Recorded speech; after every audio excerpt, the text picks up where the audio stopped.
Good morning viewers, welcome to T SAT Nipuna. నేను రావిరాల్ నరేష్, ప్రభుత్వ మహిళా డిగ్రీ కళాశాల నల్గొండ జంతుశాస్త్ర సహచార్యాన్ని. ఈరోజు మనం చర్చించుకోబోయే అంశం జంతుశాస్త్రం 5వ సెమిస్టర్లో ఉన్నటువంటి మూత్రం ఏర్పడే విధానం గురించి. సాధారణంగా జంతువులు శక్తి ఉత్పాదన కోసం వివిధ రకాల పోషక పదార్థాలను ఆహారంగా తీసుకుంటాయి. ఈ పోషక పదార్థాల్లో ఉండేటువంటి బంధన శక్తి కణంలో జరిగేటువంటి వివిధ జీవన ప్రక్రియల ఫలితంగా విడుదలవుతుంది. అయితే ఇలా విడుదలైనటువంటి శక్తిని అవి పెరుగుదలకు, అభివృద్ధికి ఉపయోగించుకుంటాయి. వీటితో పాటు అంటే శక్తి ఉత్పత్తులు జరిగేటువంటి వివిధ ప్రక్రియల్లో శక్తితో పాటు అనేక ఉత్పన్నాలు కూడా ఏర్పడతాయి. వాటిలో ముఖ్యమైనవి కార్బన్ డయాక్సైడ్, జీవక్రియ నీరు, అదేవిధంగా నత్రజని వ్యర్థ పదార్థమైనటువంటి అమ్మోనియా, యూరియా, యూరిక్ ఆమ్లాలు. అయితే ఇందులో ఇలా ఏర్పడ్డటువంటి ఉపోత్పన్నాలైనటువంటి లేదా హానికరమైనటువంటి అవాంఛనీయమైనటువంటి పదార్థాలను దేహం నుంచి మూత్రం అనేటువంటి సజల ద్రవ రూపంలో విసర్జించే ప్రక్రియనే విసర్జనగా చెప్తారు. అయితే ఇక్కడ ఒక విషయం గుర్తుంచుకోవాలి, విసర్జన, మల విసర్జన వేరు. మనం తినే ఆహారంలో ఉండే జీర్ణం కాని పదార్థాలతో కూడిన ఆహారం మల రూపంలో మల విసర్జన ప్రక్రియ ద్వారా విడుదలవుతే, మనం తినే ఆహారంలోని కొన్ని వ్యర్థ పదార్థాలు అంటే టాక్సిన్స్ కావచ్చు, లేకపోతే అధికంగా ఉండే నీరు కావచ్చు. అంటే ఇక్కడ ఇంకో విషయం ఏంటి అంటే నీరు కూడా అధికమవుతే అది విసర్జక పదార్థం అవుతుంది. అంటే దేహానికి నీరు ఎంత అవసరమో అంతే అధికమవుతే మాత్రం నీరు కూడా విసర్జక పదార్థం అవుతుంది. అంటే దాన్ని తొలగించడానికి కూడా విసర్జన ప్రక్రియ ఎంతో కృషి చేస్తూ ఉంటుంది. అదేవిధంగా శ్వాసక్రియలో ఏర్పడ్డటువంటి కార్బన్ డయాక్సైడ్, సాధారణంగా శ్వాసక్రియలో ఏర్పడ్డటువంటి కార్బన్ డయాక్సైడ్ ఊపిరితిత్తుల ద్వారా నిశ్వాసంలో వెలుపలకు విడుదలవుతుంది. అంటే ఇండైరెక్ట్గా ఊపిరితిత్తులు కూడా విసర్జనలో తోడ్పడుతున్నాయి. అదేవిధంగా నత్రజని వ్యర్థ పదార్థాలు, సాధారణంగా మనకు ఆహారంలో నత్రజని ప్రోటీన్ల నుంచి, అమైనో ఆమ్లాల రూపంలో ఉన్న ప్రోటీన్ల నుంచి వస్తాయి. అయితే ఇవి ఎందుకు మరి మల పదార్థం ద్వారా వెలుపలికి వెళ్ళవు అంటే ఇవి కాలేయంలో విచ్ఛిన్నమవుతాయి. ఎప్పుడైతే ప్రోటీన్లు అమైనో ఆమ్లాలుగా జీర్ణక్రియలో విచ్ఛిన్నమై రక్తం ద్వారా కాలేయంలోకి వెళ్తాయో ఆ కాలేయంలో ఉన్నటువంటి కొన్ని ప్రత్యేకమైనటువంటి ఎంజైమ్స్ ఈ అమైనో ఆమ్లాల్లో ఉండేటువంటి అమైనో సమూహాన్ని విడగొట్టి ఆ నీటి యొక్క లభ్యతను బట్టి, అంటే ఆ జీవి యొక్క అవసరాన్ని బట్టి అమ్మోనియాగా కానీ, యూరియాగా కానీ, యూరిక్ ఆమ్లంగా కానీ విసర్జిస్తాయి అన్నట్టు. అంటే ఇక్కడ ఏర్పడ్డ యూరియా, యూరిక్ ఆమ్లం ఇవన్నీ కూడా ఎక్కడ ఏర్పడ్డాయి? కాలేయంలో ఏర్పడేటువంటి ఈ నత్రజని వ్యర్థ పదార్థాలు రక్తం ద్వారా మళ్ళీ మూత్రపిండాలకు వెళ్తాయి.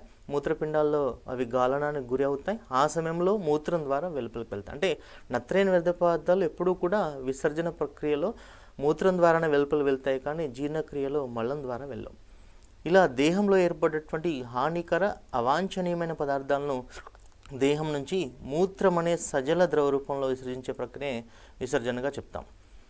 అయితే మూత్రం ఏర్పడే విధానాన్ని అధ్యయనం చేయడానికి ముందు అసలు విసర్జక వ్యవస్థ యొక్క నిర్మాణాన్ని క్లుప్తంగా చూసినట్లయితే, మానవుడి యొక్క విసర్జక వ్యవస్థలో ఒక జత చిక్కుడు గింజ ఆకారంలో ఉన్నటువంటి మూత్రపిండాలు ఉంటాయి. ఇవి ముదురు వెరుపోణంలో ఉంటాయి. వెన్నెముకకు ఇరుభాగంలో కటి ప్రాంతంలో, మానవుడి యొక్క కటి ప్రాంతంలో వెన్నెముకకు ఇరువైపులా ఒక జత మూత్రపిండాలు ఉంటాయి. ఇవే మానవుడిలోని ముఖ్యమైనటువంటి విసర్జకాంగాలు. అంటే దేహంలో ఏర్పడ్డ వ్యర్థ పదార్థాలను, వివిధ జీవన ప్రక్రియల ఫలితంగా ఏర్పడే వ్యర్థ పదార్థాలను రక్తం నుంచి వడపోసి మూత్రం ద్వారా వెలుపలికి పంపించేటువంటి ముఖ్య విసర్జకాంగాలు. వీటి నుంచి వెలువడే మూత్రనాళం ద్వారా ఇవి తయారు చేసిన మూత్రాన్ని ఈ మూత్రకోశంలోకి పంపిస్తాయి. ఆ మూత్రకోశం తర్వాత విసర్జక రంధ్రం ద్వారా వెలుపలికి విసర్జిస్తుంది.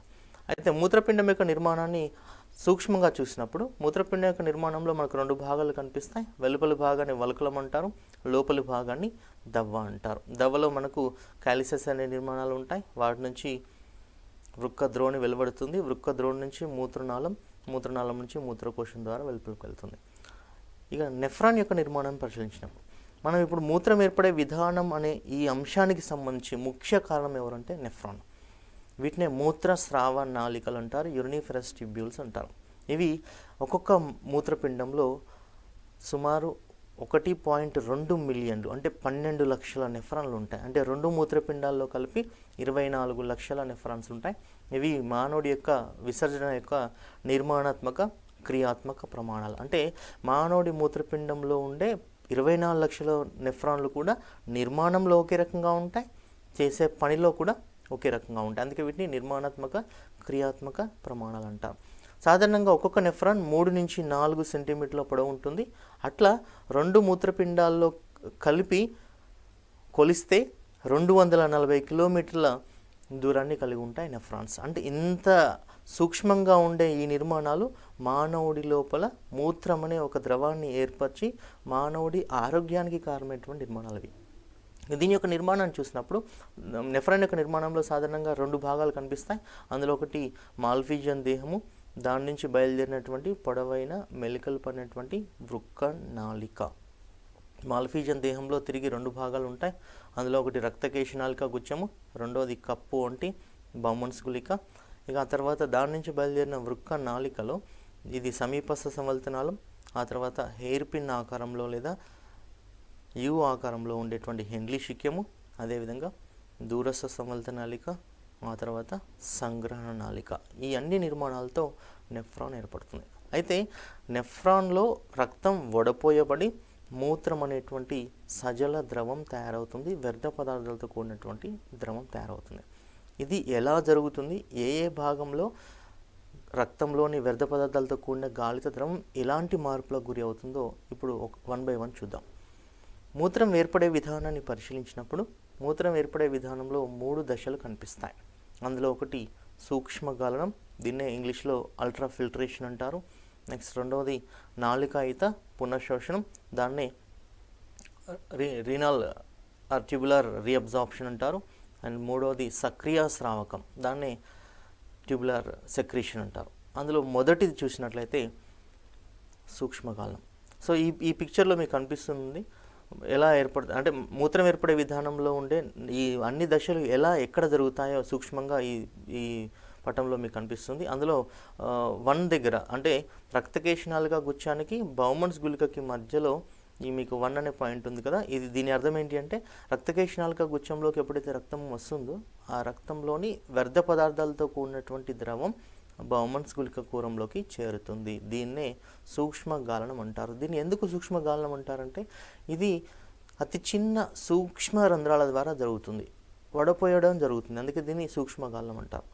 అలా సూక్ష్మగాలనంలో బౌమన్స్ గుళిక కూరంలోకి చేరిన గాలిత ద్రవం ఆ తర్వాత వృక్కనాళిక వివిధ భాగాల గుండా ప్రయాణిస్తుంది. ఆ సమయంలో వృక్కనాళిక వివిధ భాగాలు ఆ గాలిత ద్రవంలోని దేహానికి అవసరమైన పదార్థాలను తిరిగి రక్తంలోకి శోషించుకుంటాయి.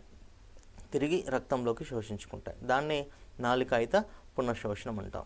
ఇక 3వ దశలో ఇక్కడ సూక్ష్మగాలనంలో గాలితం కాబడని వ్యర్థ పదార్థాలు తిరిగి రక్తం ద్వారా దూరస్థ సంవల్త నాళికలోకి స్రవించబడతాయి. దీన్నే సక్రియ స్రావకం అంటారు. దీన్ని సక్రియ స్రావకం ఎందుకుంటారంటే ఈ ప్రక్రియకి శక్తి అవసరమవుతుంది, అందుకే దీన్ని సక్రియ స్రావకం అంటాం. ఇక 4వ దశలో ఇక మొత్తానికి అంటే వృక్కనాళిక వివిధ భాగాల్లో సూక్ష్మంగా పునఃశోషణ పూర్తయిన తర్వాత మిగిలిన పూర్తి వ్యర్థ పదార్థాలతో కూడినటువంటి ద్రవము విసర్జన ద్వారా 4వ దశలో విసర్జన ద్వారా వెలుపలికి విడుదలవుతుంది. ఇందులో 1 by 1 చూసినట్లయితే మొదటిది గుచ్చగాలనం.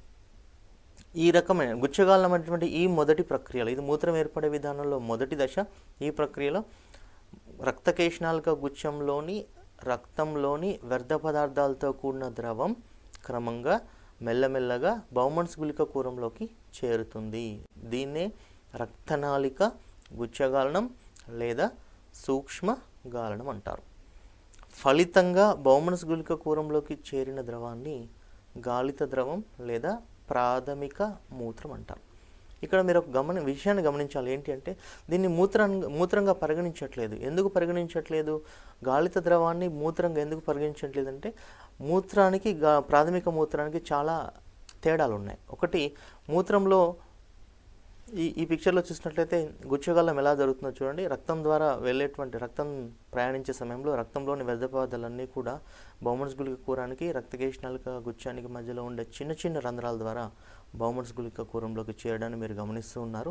సో ఇలా నిరంతరంగా జరుగుతూ ఉంటుంది. అయితే ఇంకొక విచిత్రం ఏంటంటే ప్రతిరోజు మానవుడి దేహంలో ఉండే 5 నుంచి 6 లీటర్ల రక్తం ప్రతిరోజు నెఫ్రాన్ల నుంచి 400 సార్లు ప్రయాణిస్తుంది.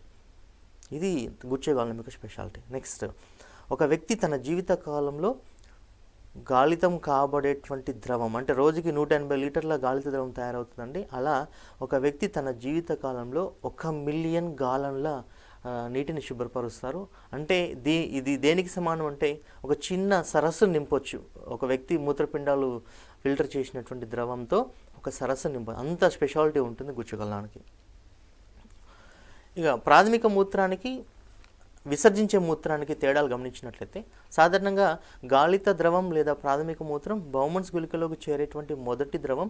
ఈ ద్రవం సాధారణంగా ప్లాస్మాను, రక్తంలోని ప్లాస్మాను అన్ని విధాలా పోలి ఉంటుంది. అన్ని విషయాల్లో రక్తంలోని ప్లాస్మాను పోలి ఉంటుంది, ఎందుకంటే అది రక్తంలోని ప్లాస్మా నుంచి మనకు గాలితం కాబడుతుంది కాబట్టి. కానీ ఒక చిన్న తేడా ఏంటి అంటే, రక్త ప్లాస్మాలో ప్లాస్మా ప్రోటీన్స్ ఉంటాయి, కానీ గాలిత ద్రవంలో ప్లాస్మా ప్రోటీన్స్ ఉండవు. అదేవిధంగా గాలిత ద్రవంలో దేహానికి అవసరమైన కొన్ని లవణాలు, గ్లూకోజ్లు, అమైనో ఆమ్లాలు, విటమిన్లు, అదేవిధంగా వ్యర్థ పదార్థాలైనటువంటి యూరియా లాంటి నత్రజని వ్యర్థ పదార్థాలు కూడా ఉంటాయి. అంటే ఇక్కడ దేహానికి అవసరమైన పదార్థాలు ఉంటాయి, వ్యర్థ పదార్థాలు కూడా ఉంటాయి. అందుకే దీన్ని మనం మూత్రంగా పరిగణించట్లేదు, ప్రైమరీ యూరిన్ లేదా ప్రాథమిక మూత్రంగా పరిగణిస్తున్నాం. ఇలా ప్రాథమిక మూత్రంలో ఉండే దేహానికి అవసరమైన పదార్థాలు నెక్స్ట్ భాగంలోకి వెళ్ళిన తర్వాత అవి తిరిగి పునఃశోషించబడతాయి. అప్పుడు పూర్తిగా వ్యర్థ పదార్థాలతో కూడిన మూత్రంగా మారుతుంది అన్నట్టు. ఇక గుచ్చగాళ్ళం యొక్క ప్రత్యేకతలు చూసినట్లయితే, సాధారణంగా గుచ్చగాళ్ళం జరిగే ప్రక్రియలో రోజుకి ఒక మూత్రపిండం సాధారణంగా నిమిషానికి 1 లీటర్ రక్తాన్ని తన గుండా ప్రసరింపజేస్తుంది. అంటే శరీరంలో ఉండే మొత్తం రక్తం 5 నుంచి 6 నిమిషాల్లోనే గాలనం చేయబడుతుంది, ఫిల్టర్ చేయబడుతుంది. అదేవిధంగా ప్రతిరోజు 1100 నుంచి 2000 లీటర్ల రక్తం మూత్రపిండాల ద్వారా ప్రసరిస్తుంది. ఇది దేహంలో ఉండే రక్త గరం పరిమాణానికి, అంటే దేహంలో సాధారణంగా 5 నుంచి 6 లీటర్ల మూత్రం ఉంటుంది కాబట్టి దాంతో పోల్చుకుంటే దీని పరిమాణం సుమారు 275 రెట్లు ఎక్కువగా ఉంటుంది. ప్రతిరోజు మానవుడి 2 మూత్రపిండాలు కలిసి రోజుకి 180 లీటర్ల గాలిత ద్రవాన్ని ఏర్పరుస్తాయి. అంటే నిమిషానికి 125 మిల్లీలీటర్ల గాలిత ద్రవాన్ని తయారు చేస్తాయి. కానీ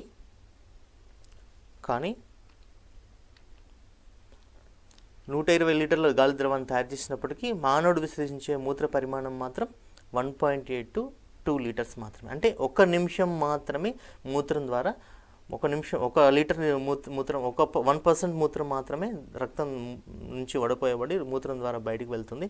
మిగిలిన 99% ఆఫ్ గాలిత ద్రవం తిరిగి రక్తంలోకి శోషించబడుతుంది.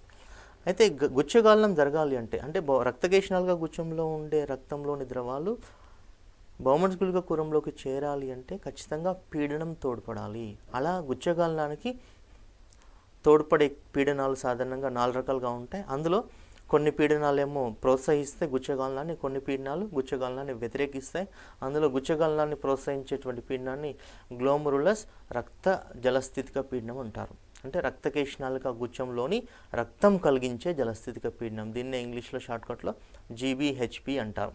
ఇదేమో రక్తంలో జరిగే గుచ్చగాలనాన్ని ప్రోత్సహిస్తుంది. అదేవిధంగా రెండవ పీడనం గుళిక ద్రవ జలస్థితిక పీడనం, దీన్నే క్యాప్సులార్ హైడ్రోస్టాటిక్ ప్రెజర్ అంటారు.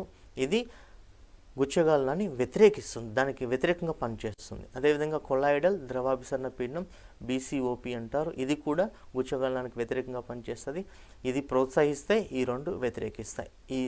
ఇది సుమారు 55 మిల్లీమీటర్ల పాదరస పీడనాన్ని కలిగి ఉంటే మొత్తానికి చివరగా నికర వడపోత పీడనం వల్ల, అంటే ఇది ప్రోత్సహిస్తుంది, ఈ రెండు వ్యతిరేకిస్తున్నాయి కదా, ఫలితంగా మనకు నికర వడపోత పీడనం అనేటువంటి ఒక పీడనం ఏర్పడుతుంది.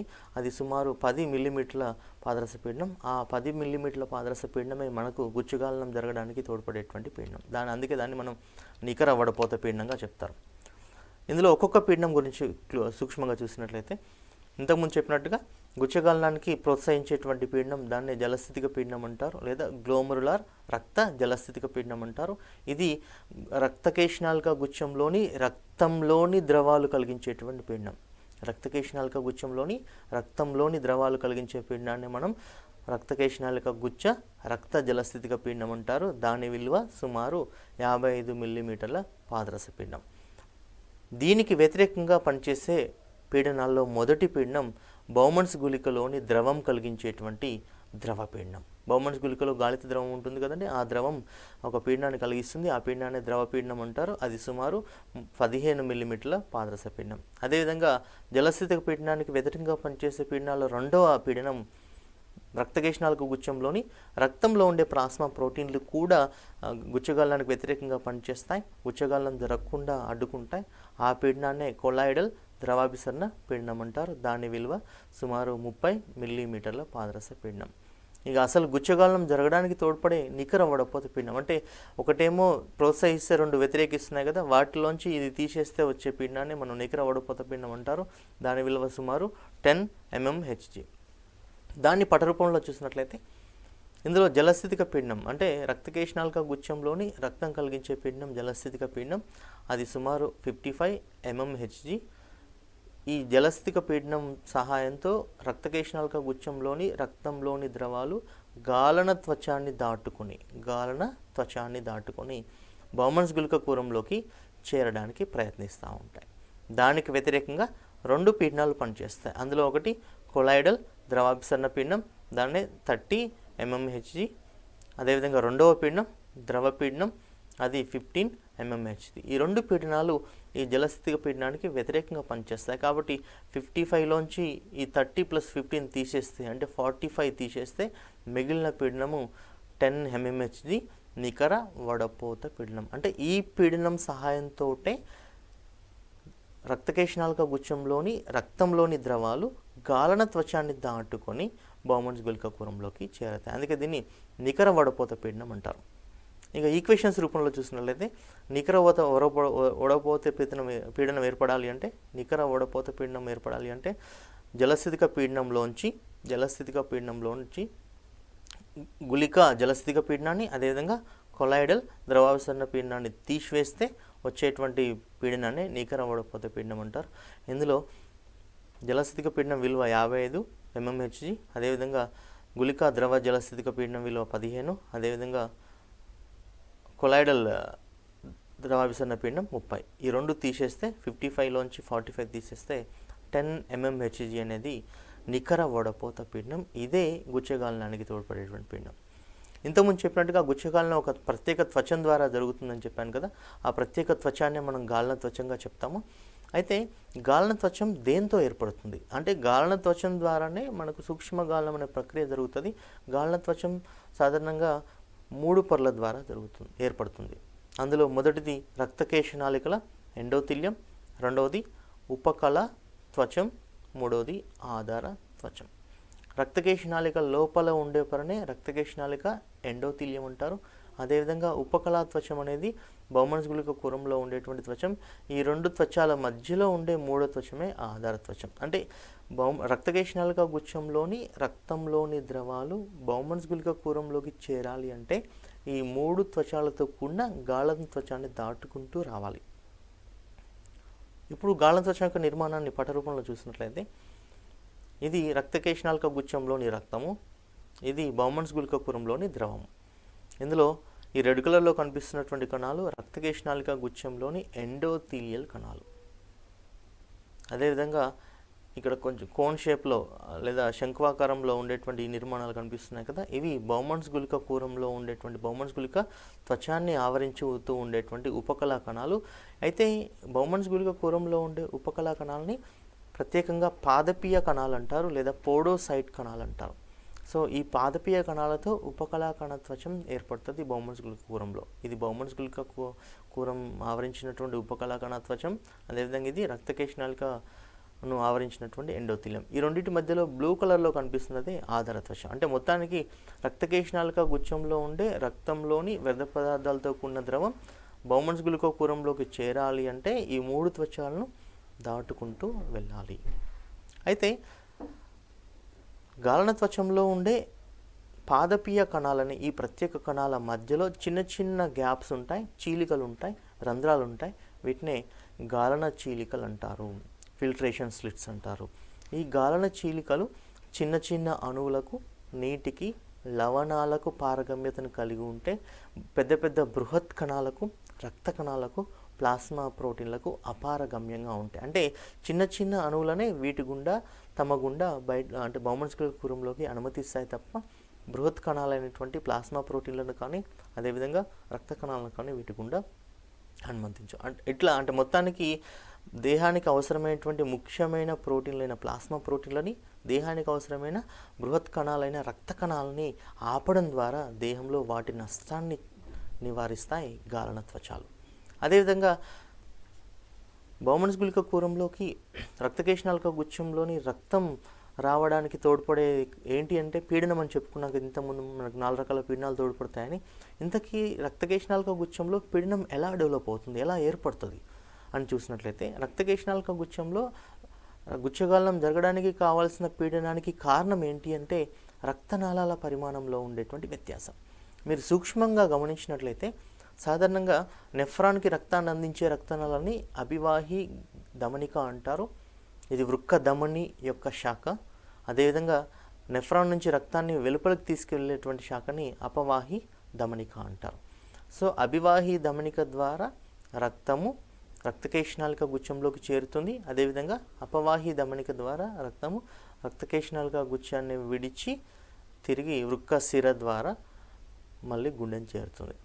ఇక్కడ మీరు సూక్ష్మంగా గమనించినట్లయితే అభివాహి ధమనిక వ్యాసం కంటే అపవాహి ధమనిక వ్యాసం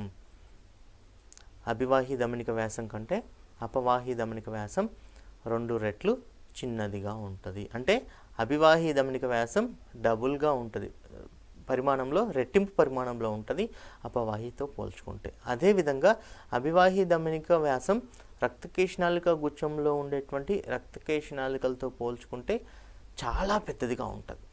అంటే అభివాహి ధమనిక ద్వారా అధిక రక్తం రక్తకేశనాళిక గుచ్ఛంలోనికి రావడానికి ప్రయత్నిస్తూ ఉంటే రక్తనాళాలు చిన్నగా ఉండడం వల్ల అందులో పీడనం ఏర్పడి ఆ పీడనం అందులో ఉండే ద్రవాలను వేగంగా బౌమన్-స్క్యూల్ కుహరంలోకి పంపించడానికి తోడ్పడుతుంది. దీన్ని మనం గుచ్చగాలనంగా చెప్తాము. అదేవిధంగా గుచ్చగాలనంగా తోడ్పడే పీడనంగా చెప్తారు. ఇక రెండవ ప్రక్రియ, మూత్రం ఏర్పడే విధానంలో రెండవ ప్రక్రియ అదే నాళికాయుత పునఃశోషణం.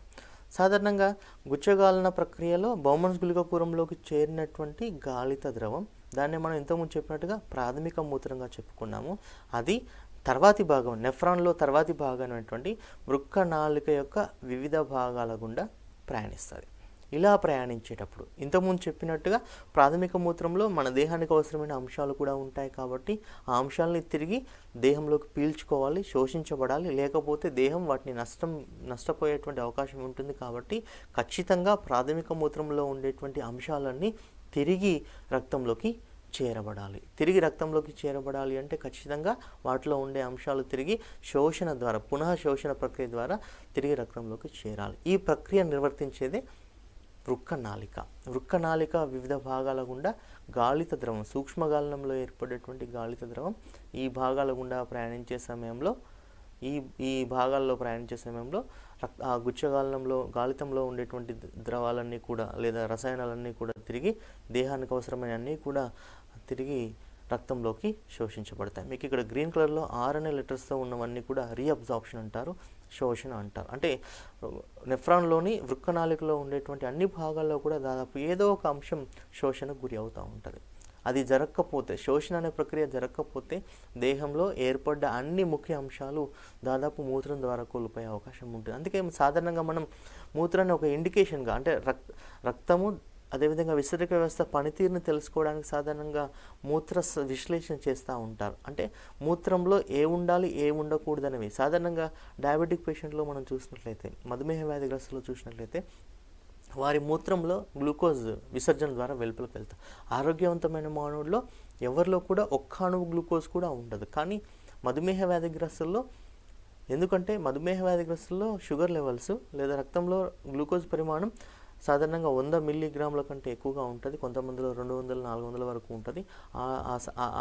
ఆ విధంగా ఎక్కువ పరిమాణంలో గ్లూకోజ్ రక్తంలో ఉండడం వల్ల నెఫ్రాన్ లేదా మూత్రపిండాలు రక్తాన్ని సరిగా వడకపోవడం వల్ల కొన్ని గ్లూకోజ్ అణువులు మూత్రం ద్వారా వెలుపలికి విసర్జితం అవుతాయి. అంటే మూత్రంలో గ్లూకోజ్ ఉండడం అనేది ఒక అవాంఛనీయమైన సంఘటన. కాబట్టి ఖచ్చితంగా మూత్రంలో గ్లూకోజ్ విడుదల కాకూడదు. ఎందుకంటే గ్లూకోజ్ అనేది మన ప్రధాన శక్తి వనరు మూత్రం ద్వారా దేహం నుంచి వెలుపల వెళ్ళిపోతే శక్తి కోసం దేహం వేరే అవసరాల మీద ఆధారపడుతూ ఉంటుంది. కాబట్టి ఖచ్చితంగా మూత్రం ద్వారా దేహానికి అవసరమైన ఏ అంశం కూడా వెళ్ళకూడదంటే నెఫ్రాన్ యొక్క వివిధ భాగాల్లో అది ఖచ్చితంగా తిరిగి శోషించబడాలి. అంటే గాళిత ద్రవంలో ఉండదని కాదు, గాళిత ద్రవంలో గ్లూకోజ్ ఉంటుంది, విటమిన్స్ ఉంటాయి, దేహానికి అవసరమైన ఆవశ్యకమైన ఆమ్లాలు ఉంటాయి, దేహానికి అవసరమైన లవణాలు కూడా ఉంటాయి. ఇవన్నీ తిరిగి వృక్కనాళిక వివిధ భాగాల్లో శోషించబడతాయి. ఫలితంగానే అప్పుడు మనం అన్ని వ్యర్థ పదార్థాలతో కూడిన ద్రవమైనటువంటి మూత్రం, ఆరోగ్యవంతమైన మానవులు అయితే మూత్రంలో దేహానికి అవసరమైన ఏ పదార్థం కూడా ఉండదు. అంటే మనం అనుకోవచ్చు సాధారణంగా మూత్రంలో నీరు ఉంటుంది కదా, అది దేహానికి అవసరమే కదా అని చెప్పి. కానీ మూత్రంలో ఉండే నీరు అధికమవుతేనే మూత్రం ద్వారా బయటకు పంపిస్తుంది. అందుకే మీరు బాగా గమనించండి, మూత్ర పరిమాణం అనేది ఎప్పుడూ ఒకే రకంగా ఉండదు. చలికాలంలో మనం సాధారణంగా మూత్రం ఎక్కువగా విసరిస్తూ ఉంటాం, మూత్ర రూపంలో నీటిని ఎక్కువగా విసరిస్తాం. ఎండాకాలంలో మూత్ర రూపంలో నీటిని తక్కువ విసరిస్తాం. కారణం ఏంటి అంటే చలికాలంలో మనం స్వేదనం ద్వారా తక్కువ నీటిని కోల్పోతాం కాబట్టి, తక్కువ వేస్టేజ్ జరుగుతుంది కాబట్టి మూత్రం ద్వారా ఎక్కువ నీరు బయటకు విసరించబడుతుంది. కానీ ఎండాకాలంలో అదే స్వేదనం ద్వారా ఎక్కువ విసర్జితం అవుతుంది కాబట్టి మూత్ర పరిమాణం తగ్గుతూ ఉంటుంది. అదేవిధంగా మూత్రం యొక్క వర్ణాన్ని బట్టి కూడా మనం చెప్పుకోవచ్చు. అంటే మెడికేషన్ లేకుండా ఆరోగ్యంగా ఉన్న వ్యక్తి మూత్రం వైట్ కలర్లో ఉంటే సాధారణంగా అది ఆరోగ్యంగా ఉన్నట్టు, పసుపు వర్ణంలో లేదా రెడ్డిష్ కలర్లో ఉంది అంటే ఏదో ఒక మూత్ర విసర్జనకు సంబంధించిన లేదా మూత్రానికి సంబంధించినటువంటి ప్రాబ్లమ్స్ ఉన్నట్టు. ఇలా మూత్రాన్ని అధ్యయనం చేయడం వల్ల కూడా మన దేహంలో జరిగే వివిధ అంశాలను మనం అధ్యయనం చేయొచ్చు. నాలుకైతే పునఃశోషణ చూసినట్లయితే సాధారణంగా మానవుడిలో ఉండేటువంటి 2 మూత్రపిండాలు కూడా రోజుకి 180 లీటర్ల గాళిత ద్రవాన్ని ఏర్పరుస్తాయి, లేదా 1 నిమిషానికి 125 మిల్లీలీటర్ల గాళిత ద్రవాన్ని ఏర్పరుస్తాయి. కానీ వాస్తవానికి ఆరోగ్యవంతమైన మానవుడు విసర్జించేటువంటి మూత్ర పరిమాణం మాత్రం జస్ట్ 1.8 లీటర్స్. అంటే 180 లీటర్లు 1.8 లీటర్స్ అంటే 1% మాత్రమే సాధారణంగా మూత్రం ద్వారా వెలుపలికి విసర్జితం అవుతుంది. మిగిలిన 99% తిరిగి రక్తంలోకి. చూడండి ఎంత స్పెషాలిటీ, నెఫ్రాన్ యొక్క స్పెషాలిటీ, మూత్రపిండం యొక్క స్పెషాలిటీ. అంటే 99% తిరిగి రక్తంలోకి తీసుకునేంత సామర్థ్యాన్ని కలిగి ఉంది. జస్ట్ 1% మూత్రం ద్వారా వెలుపలికి వెళ్తుంది. ఇది ఆరోగ్యవంతమైనటువంటి మానవ విషయానికి వచ్చేస్తే అంటే 99% గాలి ద్రవం నెఫ్రాన్ యొక్క వివిధ భాగాల్లో పునఃశోషణకు గురి అవుతుంది. ఎందుకంటే పునఃశోషణ చాలా అవసరం, చాలా ఇంపార్టెంట్ కూడా. ఎందుకంటే గాలిత ద్రవంలో దేహానికి అవసరమైనటువంటి ముఖ్య అంశాలు అయినటువంటి గ్లూకోజ్లు, లవణాలు, అమైనో ఆమ్లాలు, నీరు వంటి పదార్థాలు ఉంటాయి. వీటిని కోల్పోకూడదు దేహం. కాబట్టి ఖచ్చితంగా వాటిని తిరిగి గాలిత ద్రవంలో ఉన్నప్పటికీ వాటిని తిరిగి రక్తంలోకి శోషించుకోబడాలి. ఇలా నాలికాయిత పునఃశోషణం అనే ఈ ప్రత్యేక ప్రక్రియ ద్వారా ఇది కూడా ఎలా జరుగుతుందంటే సెలెక్టివ్ రీఅబ్జార్ప్షన్ అంటారు. అంటే సెలెక్టివ్గా జరుగుతుంది. అంటే దేహం గాలిత ద్రవంలో ఉండే అన్నిటినీ శోషించుకోదు, దేహానికి ఏవైతే అవసరమో వాటిని మాత్రమే శోషించుకుంటారు. అందుకే దీన్ని మనం వర్ణాత్మక పునఃశోషణ అంటారు. వరిస్తుంది అంటే గాలిత ద్రవంలో ఏవైతే అవసరమో వాటిని మాత్రమే వరించి సెలెక్ట్ చేసుకొని రక్తంలో చేరేటట్టు చేస్తుంది తప్ప ఇది దేన్ని పడితే దాన్ని రక్తంలోకి చేరనివ్వదు తిరిగి. అందుకే దీన్ని వర్ణాత్మక పునఃశోషణగా చెప్తారు సాధారణంగా. అయితే వృక్కనాళిక యొక్క వివిధ భాగాల గుండా వృక్క ద్రవం లేదా గాలిత ద్రవం ప్రయాణించే సమయంలో ఆ గాలిత ద్రవంలో ఉండే వ్యర్థ పదార్థాలన్నీ కూడా ఇంతకుముందు చెప్పినట్టుగా రక్తంలోకి వెళ్తాయని చెప్పుకున్నాము. ఆ రక్తంలోకి వెళ్ళే విధానం కూడా ఒక్కొక్క అంశం ఒక్కొక్క రకంగా రవాణా చెందుతుంది. అందులో సోడియం అయాన్లు, ధనావేశ అనేటువంటి సోడియం అయాన్, గ్లూకోజ్, అమైనో ఆమ్లాలు, ఈ 3 కూడా సక్రియ రవాణా ద్వారా అంటే శక్తిని వినియోగించుకొని బౌమన్స్ రక్తకేశనాలకే వృక్కనాళిక యొక్క వివిధ భాగాల నుంచి రక్తంలోకి ప్రవేశిస్తాయి. అదేవిధంగా రుణావేశ అయాన్లైనటువంటి క్లోరైడ్ అయాన్లు నిష్క్రియ రవాణా ద్వారా అంటే శక్తి వినియోగం లేకుండా, శక్తి జరగకుండానే అంటే శక్తిని వాడకుండానే అవి తిరిగి రక్తంలోకి వెళ్తాయి అన్నట్టు. అదేవిధంగా నీరు మాత్రం జస్ట్ ద్రవాభిసరణం అనే ప్రక్రియ ద్వారా వెళ్తుంది. ఇలా ఎక్కడ జరిగినా కానీ పునఃశోషణ ఎక్కడ జరిగినా కానీ సోడియం, గ్లూకోజ్, అమైనో ఆమ్లాలు సక్రియ రవాణా ద్వారా, రుణావేశ అయాన్లు నిష్క్రియ రవాణా ద్వారా, నీరు ద్రవాభిసరణం ద్వారా తిరిగి రక్తంలోకి ప్రవేశిస్తూ ఉంటుంది. అయితే నాలుకైత పునఃశోషణ సాధారణంగా ఇంతకుముందు చెప్పినట్టుగా వృక్కనాళిక యొక్క వివిధ భాగాల్లో జరుగుతుంది. అందులో మొదటి భాగమైన పూర్వ సంవల్త నాళికలో జరుగుతుంది, రెండవ భాగమైనటువంటి హెన్లీ శిక్యంలో, మూడో భాగమైనటువంటి పరసంవల్త నాళిక లేదా దాన్ని దూరస్థ సంవల్త నాళిక అంటారు. ఇక చివరి భాగమైన సంగ్రహ నాళిక. ఇలా 4 భాగాల్లో కూడా ఒక్కొక్క భాగంలో ఒక్కొక్క అంశం ఒక్కొక్క పర్సంటేజ్ రూపంలో ఒక్కొక్క నిష్పత్తిలో పునఃశోషణ చెందుతుంది. అది 1 by 1 చూద్దాం. అందులో మొదటిగా చూసినట్లయితే పూర్వ సంవల్త నాళిక.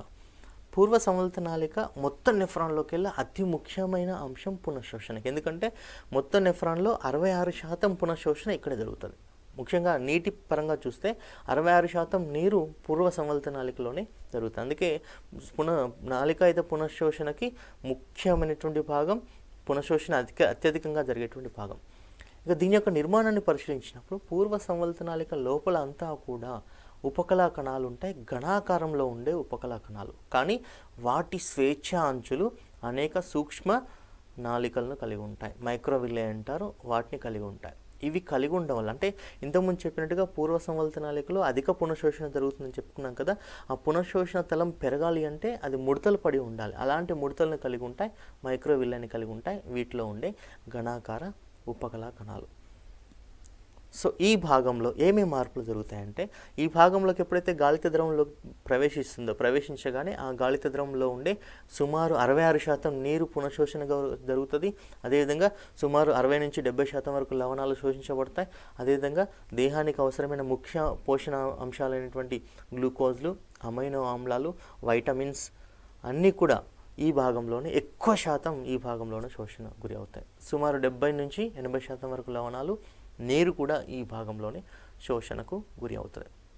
ఇంతకుముందు చెప్పినట్టుగా పూర్వ సంవల్త నాళిక వృక్క నాళికలో భాగం కాబట్టి సోడియం, గ్లూకోజ్, అమైనో ఆమ్లాలు సక్రియ రవాణా ద్వారా శోషణ గురి అవుతాయి. రుణావేశయాలు నిష్క్రియ రవాణా ద్వారా, నీరు ద్రవాభిసరణం ద్వారా శోషణ గురి అవుతుంది.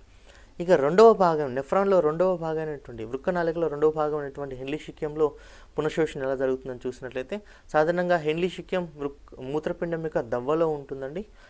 ఈ హెన్లీ శిక్యం యొక్క నిర్మాణం పరిశీలించినప్పుడు అందులో హెన్లీ శిక్యంలో 2 బాహువులు ఉంటాయి. వల్కలం నుంచి దవ్వ వైపు ప్రయాణించే భాగం దాన్నే అవరోహిణి భాగం అంటారు. అట్లే దవ్వ నుంచి వల్కలం వైపు వెళ్ళేటువంటి భాగం దాన్నే ఆరోహిణి భాగం అంటారు. అవరోహిణి భాగం వల్కలం నుంచి దవ్వకు వస్తే, అదేవిధంగా ఆరోహిణి భాగం దవ్వ నుంచి వల్కలానికి వెళ్తుంది. సో అవరోహిణి బాహు ఎప్పుడు కూడా పల్చగా ఉంటుంది. ఎందుకంటే అవరోహిణి బాహు లోపల వైపు ఎప్పుడు కూడా సరళ శలకల ఉపకల చేత ఆవరించబడుతుంది. అదే ఆరోహిణి బాహు మందంగా ఉంటుంది, ఎందుకంటే అది ఘనాకార ఉపకల చేత ఆవరించబడి ఉంటుంది కాబట్టి. ఇక హెన్లీ శిక్యంలోకి ప్రవేశించిన తర్వాత గాలిత ద్రవంలో ఏమేమి మార్పులు వస్తాయి, పునఃశోషణ వల్ల ఏమేమి మార్పులు వస్తాయని చూసినట్లయితే, అంటే పూర్వ సంవల్త నాళికలోంచి గాలిత ద్రవం హెన్లీ శిక్యంలోకి చేరగానే సుమారు 15% నీరు శోషణ గురి అవుతుంది. కాబట్టి గాలిత ద్రవం యొక్క పరిమాణం ఆటోమేటిక్గా తగ్గిపోతుంది.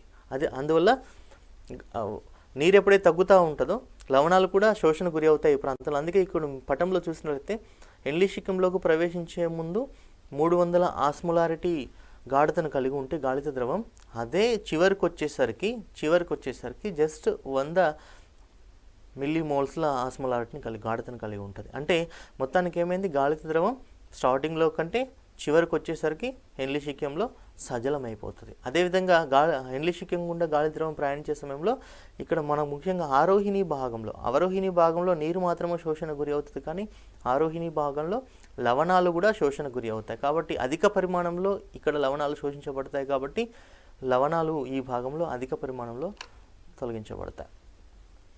అందులో హెన్లీ శిక్యంలోని ఆరోహిణి బాహులో పునఃశోషణ ఎలా జరుగుతుందో చూద్దాం. ఇంతకుముందు చెప్పినట్టుగా అవరోహిణి బాహు వలకరం నుంచి దవ్వ వరకు విస్తరిస్తుంది. ఎప్పుడైతే అవరోహిణి బాహు గుండా గాలిత ద్రవం ప్రయాణిస్తుందో ఇది నీటికి పారగమ్యంగా, లవణాలకు అపారగమ్యంగా ఉంటుంది. అంటే నీటిని తన గుండా రక్తంలోకి చుట్టూ ఉండే దవ్వ కణజాలంలోకి పంపిస్తుంది, కానీ లవణాలు మాత్రం నిలుపుకొని ఉంటుంది. ఫలితంగా నీరు బయటికి పోతుంది. క్రమంగా చివరికి వచ్చేసరికి నీరు పూర్తిగా పోవడం వల్ల, ఎక్కువ పరిమాణంలో సుమారు 15% పోతుందని చెప్పాను కదా, పునఃశోషణ గురి అవుతుందని చెప్పాను కదా, పోవడం వల్ల ఇక్కడ 300 మిల్లీమోల్స్ల గాఢతను కలిగినటువంటి గాలి ద్రవం అదే అవరోహిణి బాహు అంత్యానికి వచ్చేసరికి 1200 గాఢతను కలిగి ఉంటుంది. అంటే ఇక్కడ ఏమైంది, లవణాలు నిలుపుకుంటున్నాయి, నీరు మాత్రం పారగమ్యత వల్ల బయటికి పోతుంది. కాబట్టి నీటిని కోల్పోయి లవణాలు నిలుపుకోవడం వల్ల గాలిత ద్రవం అవరోహిణి బాహులో అధిక గాఢతను పొందుతుంది. ఈ గాఢత ఇంకెక్కడా కూడా కనిపించదు సాధారణంగా. ఇక రెండవ భాగం ఆరోహిణి బాహులో పునఃశోషణ ఎలా జరుగుతుందో చూసినట్లయితే ఇంతకుముందు చెప్పినట్టుగా ఆరోహిణి బాహు దవ్వ నుంచి వలకలం వైపుకు విస్తరిస్తుంది. ఈ భాగం గుండా గాలి ద్రవం ప్రయాణించే సమయంలో లవణాలు మాత్రం చుట్టూ ఉండే దవ్వ కణజాలంలోకి వెళ్తాయి, కానీ నీరు మాత్రం నిలుపుకుంటుంది. అందువల్ల లవణాలు కోల్పోవడం వల్ల గాఢత క్రమంగా తగ్గి 1200 మిల్లీమోల్స్ గాఢతను కలిగినటువంటి గాలి ద్రవం ఈ నాళం యొక్క చివరికి వచ్చేసరికి జస్ట్ 100 మిల్లీమోల్స్ని కలిగి ఉంటుంది. ఎందుకంటే ఈ భాగం నీటికి అపారగమ్యంగా ఉంటుంది, అంటే నీటిని బయటికి పోనివ్వదు. అదే సమయంలో లవణాలను పారగమ్యత ద్వారా చుట్టూ ఉండే దవ్వ కణజాలంలోకి రవాణా చేస్తుంది. ఇలా నీటిని నిలుపుకోవడం వల్ల, అదేవిధంగా లవణాలు కోల్పోవడం వల్ల గాఢత తగ్గి సజలం అవుతుంది ద్రావణం. ఇక మూడవ భాగం దూరాగ్ర సంవల్త నాళికలో ఎలా పునఃశోషణ జరుగుతుందని చూసినట్లయితే దూరాగ్ర సంవల్త నాళిక ఇది వృక్కనాళిక యొక్క మూడవ భాగం. ఇది వలకలంలోనే ఉంటుంది. దీని లోపల వైపు అంతా కూడా కుంచె అంచు లేని ఘనాకార ఉపకల ఉంటుంది. అదే మీరు పూర్వ సంవల్త నాళికలో చూసినట్లయితే కుంచె అంచు ఉన్నటువంటి ఘనాకార ఉపకల ఉంటే దీంట్లో కుంచె అంచు లేని ఘనాకార ఉపకల ఉంటుంది. ఈ భాగంలో నీరు సోడియం అయాన్లు శోషించబడతాయి. మీరు ఇక్కడ పటంలో చూసినట్లయితే నీరు సోడియం అయాన్లు దూరస్థ సంవల్త నాళిక నుంచి చుట్టూ ఉండే రక్తకేశ నాళికలోకి వెళ్తున్నాయి, కానీ పొటాషియం మాత్రం స్రవించబడుతుంది. ఇలా జరగడం వల్ల దూరస్థ సంవల్త నాళికలో ద్రావణం గాఢత కొంచెం మార్పు చెందుతుంది. ఇది అధిక స్రావతకి అదేవిధంగా అల్ప శోషణకి ముఖ్య ప్రాంతం. అంటే ఈ భాగంలో అధికంగా స్రవించబడటం జరుగుతుంది, శోషణ మాత్రం చాలా తక్కువగా జరుగుతుంది. ఇక నెక్స్ట్ నాలుగో భాగం సంగ్రహ నాళిక. సంగ్రహ నాళికలో సాధారణంగా సంగ్రహ నాళిక స్పెషాలిటీ ఏంటంటే సంగ్రహ నాళికలో సగభాగం వలకలంలో సగభాగం దవ్వలో ఉంటుంది. సో ఇది పూర్తిగా ఘనాకార ఉపకల చేత లేదా స్తంభాకార ఉపకల చేత ఆవరించబడి ఉంటుంది. సాధారణంగా సంగ్రహ నాళికలో 2 రకాల ప్రత్యేక కణాలు ఉంటాయి. ముఖ్య కణాలు, ఇంటర్ క్యాలేటెడ్ కణాలు. ఈ భాగం లవణాలకి అపారగమ్యంగా ఉంటుంది, నీటికి మాత్రం పారగమ్యంగా ఉంటుంది. అంటే లవణాలని తన గుండా బయటికి వెళ్ళనివ్వదు, కానీ నీటిని మాత్రం బయటికి వెళ్ళనిస్తుంది. అందుకే ఇక్కడ 300-200 ఉన్నటువంటి గాఢత చివరికి వచ్చేసరికి 1200 వరకు చేరుతుంది. ఎందుకంటే క్రమంగా ఇక్కడ నుంచి సంగ్రహనాళిక గుండా గాలి ద్రవం ప్రయాణించే సమయంలో గాలి ద్రవంలో ఉండే నీరంతా కూడా చుట్టూ ఉండే దవ్వ కణజాలంలోకి వెళ్తుంది, కానీ లవణాలు మాత్రం ఉంటాయి. అందువల్ల చివరికి వచ్చేసరికి అంటే గాలిత ద్రవం సంగ్రహనాళిక చివరికి వచ్చేసరికి అధిక గాఢతని పొందుతుంది. ఇంకొక స్పెషాలిటీ ఏంటంటే సంగ్రహనాళిక దవ్వ ప్రాంతంలో ఉండే సంగ్రహనాళిక నుంచి చుట్టూ ఉండే దవ్వ కణజాలంలోకి యూరియా స్రవించబడుతుంది. ఇలా యూరియా చేరడం వల్ల ఆల్రెడీ మనకు ఆరోహిణి బాహు ద్వారా సోడియం క్లోరైడ్ అయాన్లు దవ్వలోకి వెళ్తున్నాయి. అదేవిధంగా సంగ్రహనాళిక ద్వారా యూరియా కూడా మనకు చుట్టూ ఉండే దవ్వ కణజాలంలోకి చేరుతుంది. కాబట్టి మొత్తానికి దవ్వ కణజాలంలో ఆస్మోలారిటీని పెంచడానికి ఆరోహిణి బాహు నుంచి వచ్చే సోడియం క్లోరైడ్, అదేవిధంగా ఇక్కడ సంగ్రహనాళికల నుంచి వచ్చేటువంటి యూరియా, రెండు కూడా దవ్వ కణజాలంలో గాఢతను పెంచి పునఃశోషణకు కారణమవుతాయి. సో ఈ భాగం ఆమ్లక్షార సమతుల్యకు తోడ్పడుతుంది. ప్రత్యేకంగా ఈ భాగం సంగ్రహనాళిక చివరికి వచ్చేసరికి గాలి ద్రవం అధిక గాఢతను పొందుతుంది. మనకు ఇక్కడ పటంలో చూసినట్లయితే 100 మిల్లీమోల్స్ను కలిగినటువంటి గాఢత గాలి ద్రవం యొక్క గాఢత క్రమంగా ఈ చివరికి వచ్చేసరికి 1200 మిల్లీమోల్స్ను కలిగి ఉంటుంది. 1200 మిల్లీమోల్స్ను కలిగి ఉంటుంది. ఇక చివరి స్టెప్, మూడవ దశ, మూత్రం ఏర్పడే విధానంలో మూడవ దశ నాళిక స్రావం. పేరులో ఉన్నట్టుగా దీని నాళిక స్రవిస్తుంది. అంటే రక్తకేశ నాళికలు నెఫ్రాన్ చుట్టూ ఉండే రక్తకేశ నాళికలు దూరస్థ సంవల్త నాళికలోకి స్రవించడాన్ని నాళిక స్రావం. ఈ ప్రక్రియలో హైడ్రోజన్ అయాన్లు, పొటాషియం అయాన్లు, అమ్మోనియా వంటి నత్రజని వ్యర్థ పదార్థాలు, అదేవిధంగా హిస్టమిన్, ఆల్బుమిన్, కొన్ని రకాల డ్రగ్స్ కూడా దూరగ్ర సంవల్త నాళికలోకి ఈ ప్రక్రియ ద్వారా, చూడండి ఇక్కడ మీరు పటంలో చూసినట్లయితే పరినాళిక రక్తకేశ నాళిక నుంచి మనకు కొన్ని అయాన్లు పొటాషియం అండ్ హైడ్రోజన్ అయాన్లు ఏమవుతున్నాయి, దూరస్థ సంవల్త నాళికలోకి స్రవించబడుతున్నాయి. ఇలా స్రవించబడ్డానే మనం నాళిక స్రావం అంటారు. దీన్నే సక్రియ స్రావం అంటారు. ఎందుకంటే ఇలా స్రవించాలి అంటే శక్తి అవసరం, అందుకే దీన్ని సక్రియ స్రావంగా చెప్తారు. ఇక్కడ మీరు గమనించినట్లయితే నాళిక స్రావం మీరు క్లియర్గా కనిపిస్తుంది. ఇది దూరాగ్ర సంవల్త నాళిక.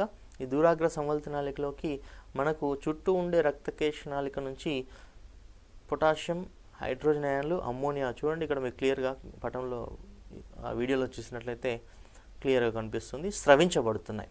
అందుకే దీన్ని మనం నాలిక స్రవిస్తుంది కాబట్టి దీన్ని మనం నాలిక స్రావంగా చెప్తాం. ఇప్పుడు జరిగిందంతా కూడా వృక్కనాళికలో ఎక్కడెక్కడ ఏం జరిగాయి, ఏమేమి శోషించబడాయని క్లుప్తంగా ఈ ఈ పిక్చర్లో మీకు కనిపిస్తుంది. ఇందులో ఇది సమీపస్థ సంవల్త నాళిక. ఇందులో మన గ్లూకోజ్, అమైనో ఆమ్లాలు, ప్రోటీన్లు, విటమిన్స్, అదేవిధంగా లాక్టేట్ అనే ఒక డైసాకరైడ్, యూరియా, యూరిక్ ఆమ్లం ఇవన్నీ కూడా సమీపస్థ సంవల్త నాళికలోకి శోషించబడ్డాయి. సమీపస్థ సంవల్త నాళికలను చుట్టూ ఉండే కణజాలంలోకి శోషించబడ్డాయి. ఆ తర్వాత హెన్లీ శిక్యంలో అవరోహిణి బాహు నుంచి నీరు శోషించబడితే, అదేవిధంగా ఆరోహిణి బాహు నుంచి సోడియం, పొటాషియం, క్లోరైడ్ అయాన్లు శోషించబడ్డాయి. అదేవిధంగా ఇది దూరస్థ సంవల్త నాళికలో సోడియం, క్లోరైడ్ అయాన్లు, బైకార్బోనేట్ అయాన్లు, నీరు శోషించబడింది. ఇది సంగ్రహ నాళికలో కూడా మనకు నీరు, యూరియా ఈ రెండు కూడా శోషించబడ్డాయి చుట్టూ ఉండేటువంటి కణజాలం. ఇలా మొత్తానికి అంటే సూక్ష్మగాలం అనే ప్రక్రియనేమో బహుమనస్కుల పూర్వంలో జరిగి అలా ఏర్పడ్డ గాలిత ద్రవం వృక్కనాళిక వివిధ భాగాల గుండా ప్రయాణించేటప్పుడు గాలిత ద్రవంలో ఉండేటువంటి దేహానికి అవసరమైన అన్ని పదార్థాలు చుట్టూ ఉండే రక్తంలోకి శోషించబడతాయి.